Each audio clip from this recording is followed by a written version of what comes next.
Ano sa tingin niyo mga mare, girl or boy? Charis! For today's video nga pala mga mare, sobrang aga ko nga din palang nagising. Bago pa man tayo mag-gender reveal mga mare, kung gusto niyo nga din malaman kung girl or boy ba, ipanoorin niyo nga din itong video ko hanggang dulo, ganun. Naghugas nga lang ako kanina ng plato mga mare kasi nga hindi na nga din ako makatulog at nung nakahugas na nga din ako ng plato ay pumunta naman ako dito sa may labas para nga din ligpitin itong mga nakakalat na basura dito sa labas. Nire-ready ko na yan mga mare kasi nga baka may umakyat dito na bata, di ba patapon ko nga din yan mamayang hapon. Nasayang pa nga din dyan yung mantika na nasa kawali mga mare at marami nga yan kasi nga pinagprituhan ko nga yan kahapon ng manok. At pagpasok ko naman dito sa may loob mga mare, tingnan nyo naman yung tatlo, tulog na tulog pa nga din. Natanggal nga din kasi yung pinangkumot na Emilia mga mare, kaya naman bumalik ako at kinumutan ko na nga din siya. Tapos naman pumunta nga din muna ako dito sa may CR at naglagay nga din ako ng Zonrox para naman mababad at maglilinis nga din ako mamaya kung hindi ako tatamarin at aantukin. At pagkatapos ko naman malagyan yung CR ng Zonrox mga mare, ito na nga din, anugasan ko na nga din itong nilalagyan ko ng toyo, suka, tsaka mantika. Medyo matagal-tagal ko na nga din kasi hindi nahugasan yung lagayan nila mga mare, kaya naman ayan ang itim na nga din pala yung pinakalagayan ko ng toyo. Tamang-tama naman mga mare at dumating nga kahapon yung silikon na pangsundot ko nga at panghugas ko nga dito sa mga bote-bote. Kahit anong gawin ko pang sundot mga mare, talaga namang hindi nga din talaga natatanggal yung pinakaitim at dumikit na nga din pala siya sa lagayan ng toyo. At pagkatapos ko naman maghugas mga mare ito at pinunas-punasan ko na nga din dito yung mga paglagayan ko nga ng mga seasonings, kape at saka iba pa. Nilagay ko nga din pala muna sa isang mangkok yung mga pinagtanggal ko na mantika, toyo at saka suka mga mare, kaya ayan tinabi ko nga muna dito sa isang gilid. Konting punas-punas lang naman yung ginawa ko dyan mga mare kasi kung naalala nyo nung naglinis nga ako ng bintana dito sa may kusina, idinamay ko na nga din pala itong pinunasan dito sa may dingding. Nakita ko na naman mga mare na medyo maalikabok na nga din, kaya naman dinamay-damay ko na nga din pala itong pinunasan. Tinanggal ko na nga din pala itong pinaglalagyan ko ng mga meat ko sa pangluto mga mare at ito at pinunasan ko na nga din pala itong pinagpatungan niya. Pinunasan ko na nga lang din pala itong DIY ko ng isang araw mga mare na pinagpatungan ko nga ng mga lagayan ko ng seasonings. Walang pala ito sa plywood mga mare at nilagyan ko nga lang din pala yan ng wallpaper para naman hindi halatang plywood. Mabilis nga lang kasi magkaroon ng alikabok dito mga mare kasi nga banda dito ay malapit nga din dito sa may bintana. Ay ko na nga lang din palang punasan itong ibabaw ng ref mga mare kasi nga medyo maalikabok na nga din. Ito nga din kasi nakalagay yung santo sa itaas ng ref mga mare kasi nga wala pa nga din itong sariling lagayan. Ano naman na ulit yung asawa ko mga mare, nagagawa nga din siya ng patungan nito pero di ko alam kung kailan niya nga din yun magawa. Ting punas lang naman mga mare at gumamit nga lang din ako ng all-purpose cleaner dyan para naman medyo mabango-bango at malinis nga din at saka shiny. Dinamay ko na nga din pala itong punasan itong takip ng ref mga mare at saka itong platuhan. Babalik-balik ko na nga din pala dito yung santo mga mare at saka yung ibang nakalagay dito. Nandito na nga tayo mga mare sa pinaka-exciting na part, ang pag-gender reveal. Tara, samahan nyo kami!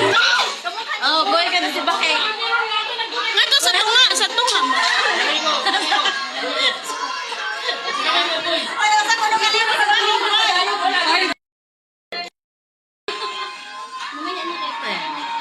Ayaw pagkita ng kusina kay Lain.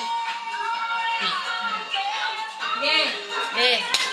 Bye! Video lagi na. Bye! Bye! Okay. Alam mo, dili.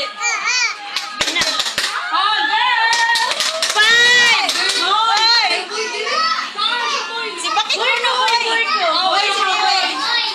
Ay! Namahulog!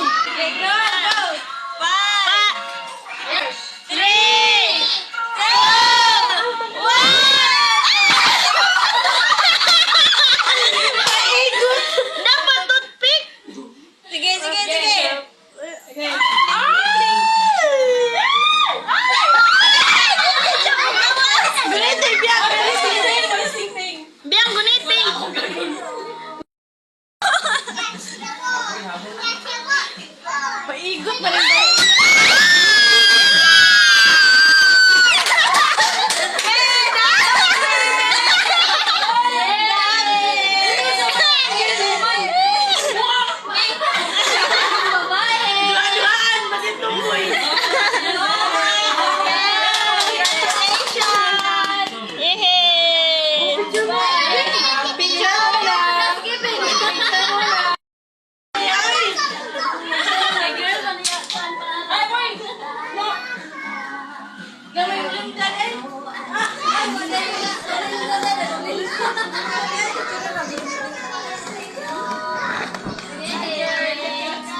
It's a little cousin.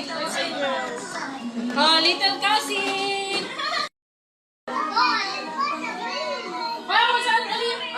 taro nga. Uy, taro nga sa balon. Uy, mapicture na ito, uy. Ito. Ano? Nag-link pa may kape.